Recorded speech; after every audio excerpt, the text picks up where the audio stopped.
Yes people, good morning, good evening, good afternoon. तो जब video देख रहा हूं सबके लिए कैसे हैं सब लोग बेटे? ओके, एक बार फिर से स्वागत है आप सबका हमारे नए लेक्चर में। गाइस, जैसे कि आप सब जानते हैं कि हम लोगों के एंटीनेट का एग्जाम जो है वो 16 जून को होने वाला है और उसके लिए हम लोगों ने जो है वो अभी एमसीक्यू सीरीज जो है वो स्टार्ट की हुई है, जिसके अंदर अभी हम लोग जो वो पेपर नंबर 2 जो हमारा कॉमर्स है उसका जो यूनिट नंबर 10th है, that is income tax and corporate tax planning, उसके एमसीक्यूज हम डिस्कस कर रहे थे। अभी तक हम उसके ऊपर 2 लेक्चर लगा चुके हैं और 2 लेक्चर के अंदर हम लोगों ने 60 एमसीक्यूज जो उसके डिस्कस किए। हर लेक्चर में 30 एमसीक्यूज हमने डिस्कस किए थे। अब आज की क्लास के अंदर हम लोग जो वो क्या करने वाले हैं, आज की क्लास में हम इनकम टैक्स के जो है वो अलग अलग कॉन्सेप्ट के 30 एमसीक्यूज और जो है वो डिस्कस करेंगे। आपको मैंने बोला था कि हम एग्जाम में जाने से पहले जो है वो कम से कम हर यूनिट के 300-400 क्वेश्चन जो लगा के जाएंगे, ताकि जब हम पेपर में जाएं तो क्वेश्चन को देख के अपने को ये ना लगे कि यार ये क्वेश्चन कहां से आ गया। हम क्वेश्चन को देख के एकदम यूज्ड टू हो, ठीक है ना। और मैंने आपको शुरू में भी ये एक बात बोली थी कि जो क्वेश्चन मैं आपको प्रैक्टिस के लिए करवाऊंगा, अगर आप वो सारे क्वेश्चन कॉन्सेप्चुअली समझ के अगर आप उसको करके चले गए, एक भी चीज आपको जो है वो एग्जाम के अंदर बाहर नहीं मिलेगी। सब चीज इसी में से आपको देखने को मिलेगी, ठीक है ना जी सर। तो चलो आज की क्लास को हम लोग जो स्टार्ट करते हैं और हमारे क्लास के अंदर जो आज का सबसे पहला हमारा एमसीक्यू आ रहा है वो है क्या? वो है आपका इफेक्टिव रेट ऑफ टैक्सेशन। जो इफेक्टिव रेट ऑफ टैक्स है अंडर द सेक्शन 115BBE, आपको मैंने पढ़ाया था। सेक्शन 115BBE जो है वो किसको डील करता है? ये डील करता है आपका जो हमारी अनएक्सप्लेन्ड इनकम होती है, जिसके बारे में हम लोगों ने जो है वो मतलब हमारे पास में कोई भी रिकॉर्ड नहीं है। इनकम टैक्स वालों ने हमसे जवाब मांगा और हम उसका कोई भी सेटिस्फैक्टरी आंसर नहीं कर पाए। जैसे कैश क्रेडिट हो गया, आपके बैंक के अंदर कोई एंट्री, हमने पूछा कहां से आया पैसा, आप नहीं बता पाए। आपके घर के अंदर कैश मिला, हमने पूछा कहां से आया पैसा, नहीं बता पाए। आपके पास में कोई एक बहुत बड़ी इन्वेस्टमेंट आपके नाम पे मिली, हमने पूछा कहां से आया पैसा, नहीं बता पाए। कोई खर्चा आपने कर दिया, हमने पूछा कहां से आया पैसा, नहीं बता पाए। तो ऐसा जो इनकम होती है, ठीक है ना, जो अनएक्सप्लेन्ड इनकम होती है, तो उसके ऊपर जो टैक्स का रेट है वो कितना है आपका 60%। उसको डील कौन करता है? पहली बात तो ये, तो जो हमारा taxation of the cash credit हो गया, अनएक्सप्लेन्ड मनी हो गया, या अनएक्सप्लेन्ड इन्वेस्टमेंट हो गया, तो इसको डील करता है अपना सेक्शन 115BBE, सेक्शन 115BBE। और सेक्शन 115BBE के अंदर जो हमारा इनकम टैक्स का जो रेट है वो कितना है? 60%। जो हमारा टैक्स रेट है वो कितना है? 60%। इसके ऊपर सरचार्ज जो है वो है कितना? Eight the rate of 25%। तो कितना हो गया? 15। तो 60 का 25% कितना हो गया? 15। और ये जो भी आपका 75 निकल के आएगा, इसके ऊपर 4% की रेट से जो वो क्या लगेगा? HEC। क्या लगेगा? HEC। तो 75 का 4% कितना हो गया? 3। तो इफेक्टिव रेट ऑफ टैक्स जो बनता है अंडर सेक्शन 115BBE वो है आपका 78। तो फर्स्ट का जो आंसर बनेगा डेट इज 78%। ओके, क्या बोलो जी सर। चलो आगे बढ़ते हैं। नेक्स्ट क्वेश्चन बोलते हैं लॉस फ्रॉम स्पेकुलेशन बिजनेस। अगर आप कोई भी स्पेकुलेटिव बिजनेस कर रहे हैं और उससे अगर जो है वो क्या आ गया, कोई भी लॉस हो गया, तो लॉस जो है from the speculative business of a particular assessment year, it can be set off. इसको सेट ऑफ किया जा सकता है इन the same assessment year from कहां से? तो स्पेकुलेटिव बिजनेस के लॉस को आप ओनली स्पेकुलेटिव बिजनेस की इनकम से ही सेट ऑफ कर सकते हैं, और नॉन स्पेकुलेटिव से कर सकते हो क्या? नहीं। तो स्पेकुलेटिव बिजनेस के लॉस को ओनली स्पेकुलेटिव बिजनेस की इनकम से ही सेट ऑफ किया जा सकता है। तो क्या बोलते हैं? लॉस अगर कोई भी होता है किसका? स्पेकुलेटिव बिजनेस का, of a particular assessment year, it can be set off in the same assessment year from कहां से? Income from speculative business only. बोले तो सी। और अगर सेम ईयर में नहीं हो पाया तो इसको अगले 4 इयर्स के लिए हम लोग जो है वो क्या कर सकते हैं? कैरी फॉरवर्ड कर सकते हैं। और 4 साल में भी अगर सेट ऑफ नहीं हुआ तो फिर ये जो बिजनेस लॉस है ये आपका लैप्स हो जाएगा। चलो जी आगे बढ़ते हैं। Loss on account of owning and maintaining the race horses of a particular assessment year, it can be set off in the same assessment year from कहां से? तो अगर मान लो आपका जो है वो काम क्या है, आप घोड़े जो है वो मेंटेन करते हो और घोड़ों की रेस लगवाने का काम करते हो। तो अब अगर आपका ये बिजनेस है और उस बिजनेस से अगर जो है वो क्या हो गया, कोई भी लॉस हो गया, तो उस लॉस को हम उसी बिजनेस से ही जो है वो क्या करेंगे? सेट ऑफ करेंगे। तो आंसर जो बनेगा वो क्या बनेगा? सी। बोलते इनकम फ्रॉम रेस हॉर्सेस। और अगर ये नहीं हो पाया तो इसको आगे हम क्या करेंगे? कैरी फॉरवर्ड करेंगे।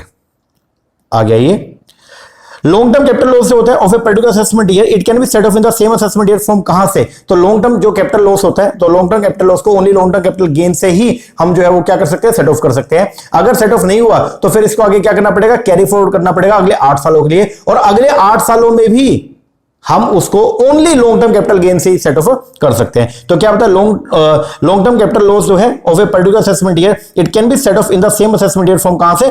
Long term capital loss only long term capital gain से। और अगर नहीं हो पाया तो फिर इसको क्या करना पड़ेगा? कैरी फॉरवर्ड करना पड़ेगा अगले 8 साल के लिए। और अगले 8 सालों में भी आप इसको जो है वो क्या करोगे? सेट ऑफ करोगे सिर्फ किसमें से?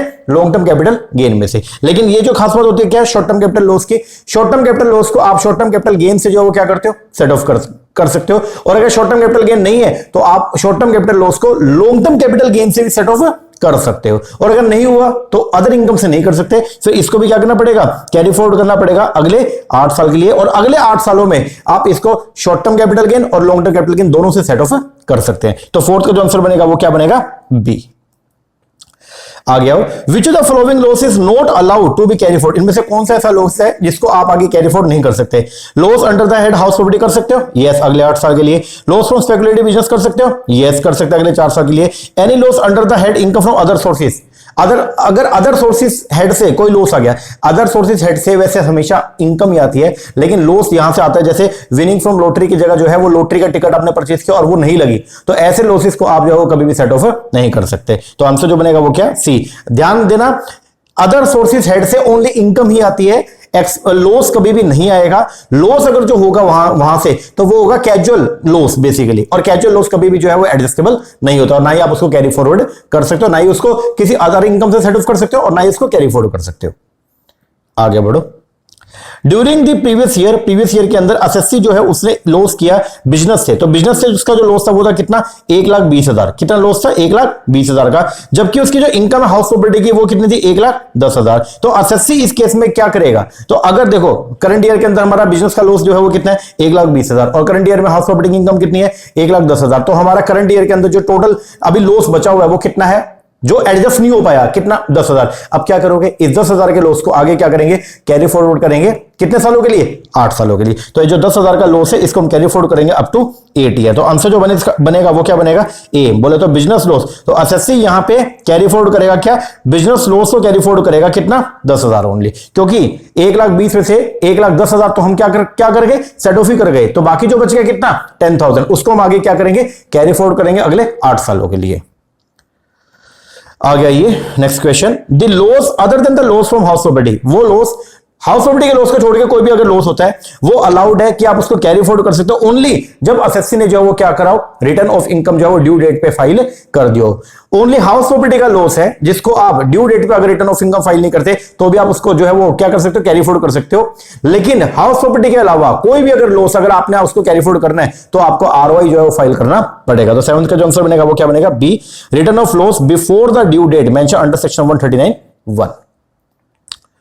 आगे बढ़िए, बोलते हैं business loss can be carry forward, business का लॉस है उसको कैरी फॉरवर्ड किया जा सकता है, उसको सेट ऑफ किया जा सकता है इन the subsequent assessment year when the business on account of which this loss has arise. बोलता है बिजनेस के लॉस को आप कैरी फॉरवर्ड कर सकते हो और बिजनेस के लॉस को आप सब्सिक्वेंट ईयर में क्या कर सकते हो, सेट ऑफ भी कर सकते हो। जब बिजनेस जो है ऑन अकाउंट ऑफ विच जिसका वो लॉस था, चाहे आप उस बिजनेस को कंटिन्यू करो चाहे आप उसको डिसकंटिन्यू कर दो तो भी आप उसको जो है वो आगे कैरी फॉरवर्ड जो है वो कर सकते हो। तो चाहे कंटिन्यूड हो चाहे नोट हो, ठीक है ना। मान लो कोई बिजनेस आप कर रहे थे और उससे आपका लॉस हो गया, अब फ्यूचर में आपने अगर उसको बंद भी कर दिया ना तो ऐसा नहीं है कि वो जो लॉस था वो खत्म हो जाएगा, वो लॉस आप कैरी फॉरवर्ड कर सकते हो और अदर बिजनेस की इनकम से उसको जो है सेट ऑफ कर सकते हो। तो याद रखना कि अगर कोई बिजनेस लॉस जो हो गया इसको इट कैन बी, उसको आप कैरी फॉरवर्ड कर सकते हो एंड सेट ऑफ कर सकते हो in the subsequent assessment year when the business on account of which this loss has arise is continue और नॉट।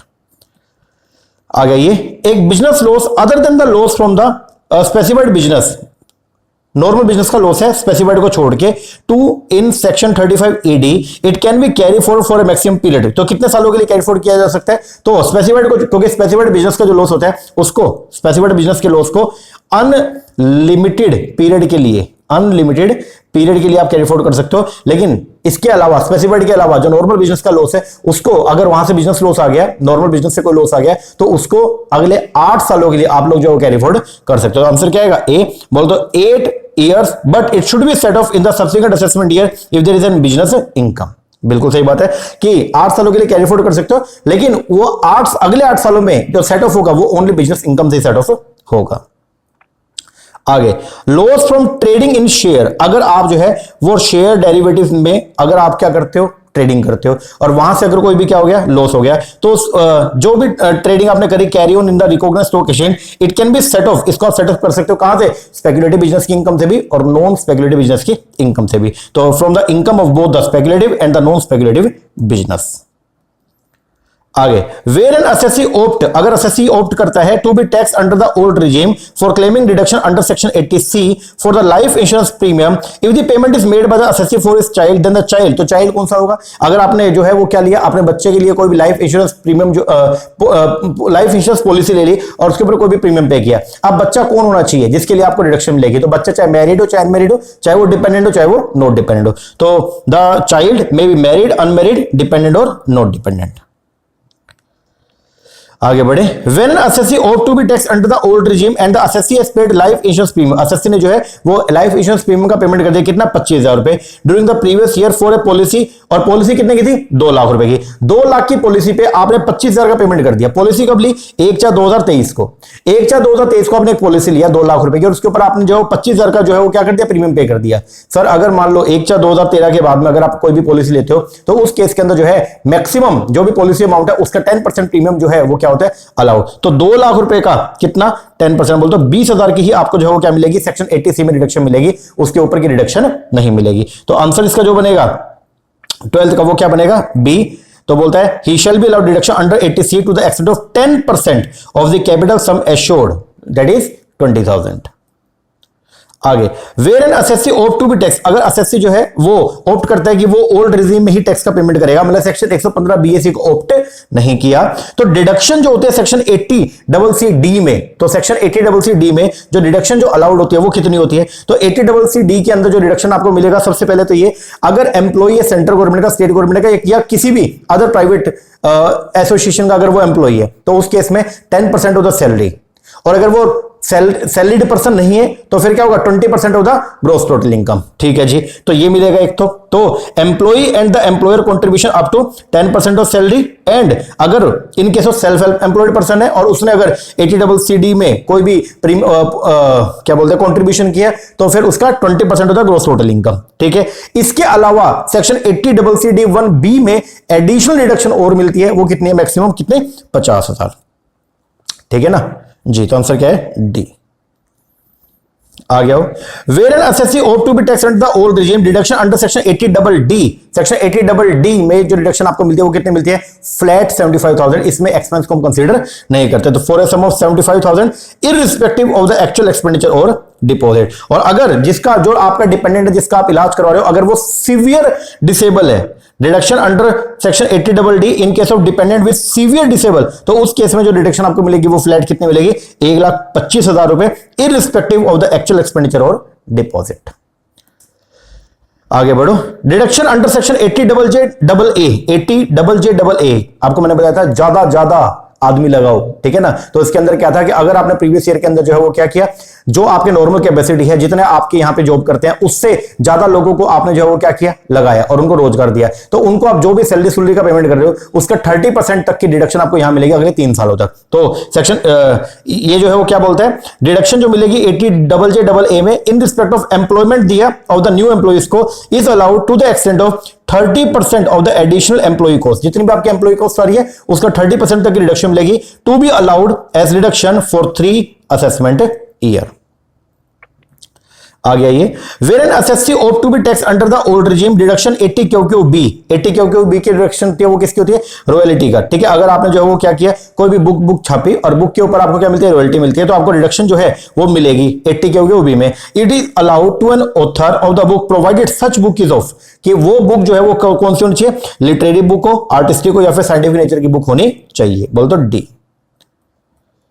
आगे, where the return of income is file after the due date, अगर आपने return को जो है वो क्या किया? फाइल किया ड्यू डेट के बाद में, तो फिर उस केस में क्या होगा? तो बोलता है उस केस के अंदर जो है all deduction under chapter 6A में 80C से 80U जो है वो क्या है? अलाउड है, लेकिन 80IA से लेके 80RRB ये आपको अलाउड नहीं होगी। तो अगर आप जो है वो रिटर्न ऑफ इनकम फाइल करते ड्यू डेट के बाद में, तो सेक्शन 80C से 80U की सारी डिडक्शन आप क्लेम कर सकते हो, किसको छोड़ के?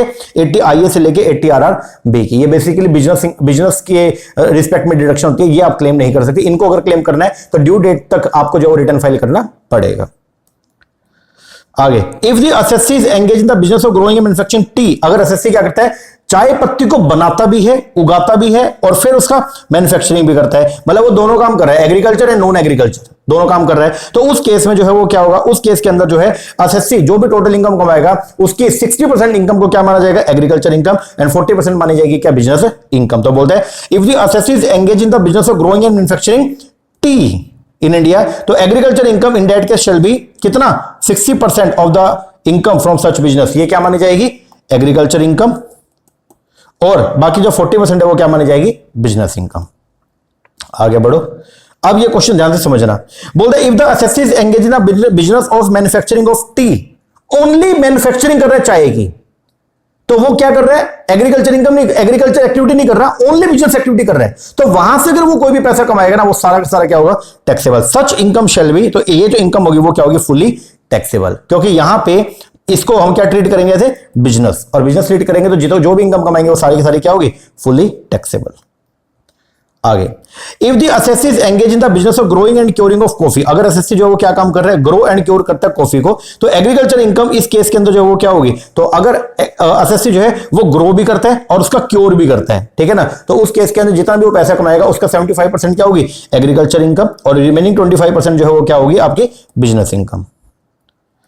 आगे, if the SSC is engage in the business of manufacturing and manufacturing some product other than tea, rubber and coffee, बोलता अगर एसएससी कोई भी जो है वो मैन्युफैक्चरिंग के अंदर लगा हुआ है, कोई भी प्रोडक्ट मैन्युफैक्चर करता है, किसको छोड़ के, टी, रबर और कॉफी को छोड़ के, for which he uses own agriculture produce, जिसके लिए वो खुद का उगाया हुआ एग्रीकल्चर प्रोड्यूस को क्या करता है, यूज करता है, तो एग्रीकल्चर इनकम जो है इस केस में हम किसको ट्रीट करेंगे, जो मार्केट वैल्यू होगी ना of such agriculture produce minus the expenses इनकर फॉर कल्टीवेशन, वो हमारी एग्रीकल्चर इनकम मानी जाएगी। जैसे मैंने क्लास के अंदर शुगर का एग्जांपल दिया था, तो उस केस के अंदर जो है वो क्या होता है, शुगर के लिए स्पेसिफिकली जो बताया नहीं हुआ, तो वहां पे हम क्या करते हैं, जो मार्केट वैल्यू शुगर का वो लेंगे, उसमें से माइनस करेंगे जो भी खर्चा हुआ, वो रिमेनिंग जो बचेगा वो हमारी एग्रीकल्चर इनकम मानी जाएगी।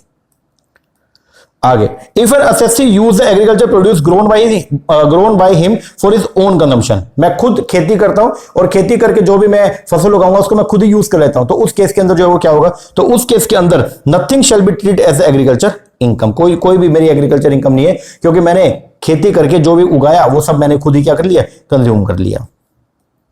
आगे, द पार्शियल इंटीग्रेशन, जो आप इंटीग्रेशन करते हैं एग्रीकल्चर इनकम का नॉन एग्रीकल्चर इनकम में, ये कौन करता है, it is done in case of चाहे एसएससी इंडिविजुअल हो, एचएफ हो, एओपी हो, बीओआई हो, आर्टिफिशियल जुरिडिकल पर्सन हो, सबके लिए ये चीज जो वो क्या अलाउड है। आगे, if A company declare dividend, अगर कोई भी कंपनी जो डिविडेंड का डिक्लेयर करती है, डिविडेंड डिक्लेयर करती है out of the agriculture income में से, सच डिविडेंड डिक्लेयर, तो वो जो डिविडेंड डिक्लेयर किया गया, मतलब कोई कंपनी है उसका मेन काम जो है वो क्या है, मतलब वो एग्रीकल्चर प्रोड्यूस बनाने का काम करती है, और वो कंपनी अगर अपने शेयर होल्डर को डिविडेंड देती है, तो वो डिविडेंड की जो इनकम शेयर होल्डर को मिली वो क्या है, टैक्सेबल है भाई। तो वो जो डिविडेंड की इनकम है, it shall be include in the total income of the shareholder and fully taxable. आगे, there will be no partial integration of the agriculture income with non agriculture income, agriculture income को non agriculture income में नहीं जोड़ेंगे अगर non agriculture income जो है एक ही, who does not exercise any option and hence by default वो section 115 BSc उसने ऑप्ट कर लिया, तो अगर उसकी नॉन एग्रीकल्चर इनकम 3 लाख रुपए से क्या है, कम है, तो अगर उसकी non agriculture income does not exceed rupees 3 lakh, क्योंकि न्यू रिजीम के अंदर जो है टैक्स रेट ये है 0 से लेकर 3 लाख रुपए तक नील, 3 से लेकर 6 लाख रुपए तक 5%, 6 से लेकर 9 लाख रुपए तक है 10, 9 से 12 15, 12 से लेकर 15 लाख रुपए तक 20, और अब 15 कितना 30। तो यहां पे जो बेसिक एग्जम्पशन लिमिट है वो कितनी है, 3 लाख। तो अगर आपकी नॉन एग्रीकल्चर इनकम 3 लाख से ज्यादा नहीं है तो फिर एग्रीकल्चर इनकम को आपकी इनकम में इंक्लूड नहीं किया जाएगा। आगे, an individual is liable to pay income tax on, एक इंडिविजुअल जो है वो लाइबल है टैक्स पे करने के लिए, किसके ऊपर, सबसे पहला income earned by individual himself, जो आपने खुद ने कमाया उसके ऊपर भी आपको टैक्स पे करना पड़ेगा। यस, कोई भी रेम्यूनरेशन या इंटरेस्ट अगर आपको रिसीव होता है as a partner from a firm से, तो उसके ऊपर भी आपको टैक्स पे करना पड़ेगा। यस, अगर कोई भी इनकम आपकी इनकम में क्लब की जाती है तो उस इनकम पे भी आपको टैक्स पे करना पड़ेगा। यस, आंसर क्या आएगा, ऑल ऑफ द अबव। आगे, शेयर जो होता है, अगर आपको कोई भी हिस्सा मिला प्रॉफिट का ऑफ ए फर्म और limited liability partnership shall be, अगर आपको पार्टनरशिप फर्म से कोई भी आपको जो है वो हिस्सा मिला तो वो हिस्सा टैक्सेबल होगा या एग्जेम्प्ट होगा। सर, पार्टनरशिप फर्म ने अगर मुझे कोई भी जो है वो क्या किया, प्रॉफिट का डिस्ट्रीब्यूशन किया, तो वो प्रॉफिट कौन सा होगा, टैक्स कटने के बाद का, तो उसमें ऑलरेडी टैक्स कट चुका है, तो जो मुझे मिलेगा वो क्या होगा, एग्जेम्प्ट होगा। 27 का जो बनेगा वो क्या बनेगा, A, exempt from tax in the hand of the partner, because firm उसके ऊपर ऑलरेडी टैक्स का पेमेंट कर चुकी है। आगे, an individual shall be liable to pay surcharge, individual के ऊपर जो सरचार्ज की लाइबिलिटी जो कब अराइज होती है, अगर एक इंडिविजुअल की जो है वो टोटल इनकम 50 लाख रुपए से के ज्यादा और 1 करोड़ रुपए तक है तो 10% की रेट से उसको जो सरचार्ज पे करना पड़ेगा। तो बोलते हैं an individual shall be liable to pay surcharge at the rate of 10% on income tax if is total income, अगर इसकी टोटल इनकम जो है एक्सीड कर जाती है 50 लाख से but does not exceed ₹1 crore. आगे, एन इंडिविजुअल जो रेजिडेंट इन इंडिया है who does not exercise an option and hence by default new regime के अंदर आ गया, it shall be allowed rebate. तो न्यू रिजीम में सेक्शन 87A का रिबेट कब मिलता है, अगर आपकी टैक्सेबल इनकम जो है वो 7 लाख रुपए तक है या 7 लाख से क्या कम है तो 87A का आपको जो है वो क्या मिलेगा, रिबेट मिलेगा। लेकिन ओल्ड रिजीम में जो है वो क्या, आपके वहां पे टैक्सेबल इनकम जो है 5 लाख से कम होनी चाहिए। ठीक है, तो मैंने लिखा यहां पे अगर बाय डिफॉल्ट आप न्यू रिजीम में आ गए तो न्यू रिजीम के अंदर जो 87A का रिलीफ है वो कितनी है, 7 लाख। कितना, 7 लाख। और ओल्ड प्रोविजन में अभी भी जो है वो कितनी है, 5 लाख से। ठीक है ना, आप वही चेक करोगे कि अगर 5 लाख रुपए तक इनकम है तो फिर ओल्ड रिजीम में, और अगर न्यू रिजीम है तो 7 लाख रुपए तक अगर इनकम है ना तो सेक्शन 87A का रिबेट आपको मिलेगा। और आज का जो हमारा लास्ट क्वेश्चन है वो है क्या, बोलता है जो प्रोविजन है AMT के ऑल्टरनेट मिनिमम टैक्स, तो बोलता है जो प्रोविजन है AMT के ये अप्लाई होते हैं to a person provided the assessee of to be tax under the old regime who has claim. AMT किस पे लगता है, अगर असेसी ने अपने इनकम को कंप्यूट करते हुए सेक्शन 80 IA से लेके 80 RRB की डिडक्शन को क्या किया, क्लेम किया अदर देन 80P, या सेक्शन 10AA को क्लेम किया और या सेक्शन 35 AD को क्या किया, क्लेम किया, तो फिर उसके ऊपर AMT के प्रोविजन जो है वो एप्लीकेबल हो जाएंगे। तो आंसर क्या आएगा, डी। कर लोगे क्या, बोलो जी सर। लो जी, ये थे हमारे आज के 30 क्वेश्चंस, इसको बढ़िया तरीके से आप कर लीजिए और इसके बाकी के क्वेश्चन हम करेंगे कल डिस्कस। ओके, तो इसको बढ़िया तरीके से आप करो और इनका PDF जो है वो मैंने टेलीग्राम के ऊपर डाल दिया था, जो टेलीग्राम पे हमारा जो फ्री चैनल है मोहित शर्मा क्लासेस के नेम से, उसके ऊपर मैंने डाल दिया है, वहां से आप इनको देख लेना। और जो थर्ड आपका जो पार्ट है अभी MCQs का, इसकी भी PDF में आज रात को डाल दूंगा। ओके, तो बढ़िया तरीके से कर लो यार, जो भी क्वेश्चन मैं करवा रहा हूं इसको अच्छे तरीके से कर लो ताकि एग्जाम में जाओ और जो भी ऑब्जेक्टिव है वो पूरा हो जाए आपका। ओके जी सर। बाकी अगर आप लोग जो है हमारा ऑनलाइन बैच परचेस करना चाहते हैं, नीचे नंबर है, इस पर कॉल करके या व्हाट्सएप करके आप जो है वो कोर्सेज का इंक्वायरी कर सकते हैं। और जो कोर्सेज है वो हमारी मोबाइल एप्लीकेशन है मोहित शर्मा क्लासेस, उसके ऊपर आपको सारे के सारे जो है प्रोवाइड करवाए जाएंगे। तो अगर आप इंटरेस्टेड है, नीचे नंबर है, इस पर कॉल करें या व्हाट्सएप करके कोर्सेज का डिटेल आप ले सकते हैं। ओके जी सर, चलो एक बार इतना कीजिए, बाकी मिलते हैं नेक्स्ट लेक्चर में, तब तक के लिए थैंक यू वेरी मच।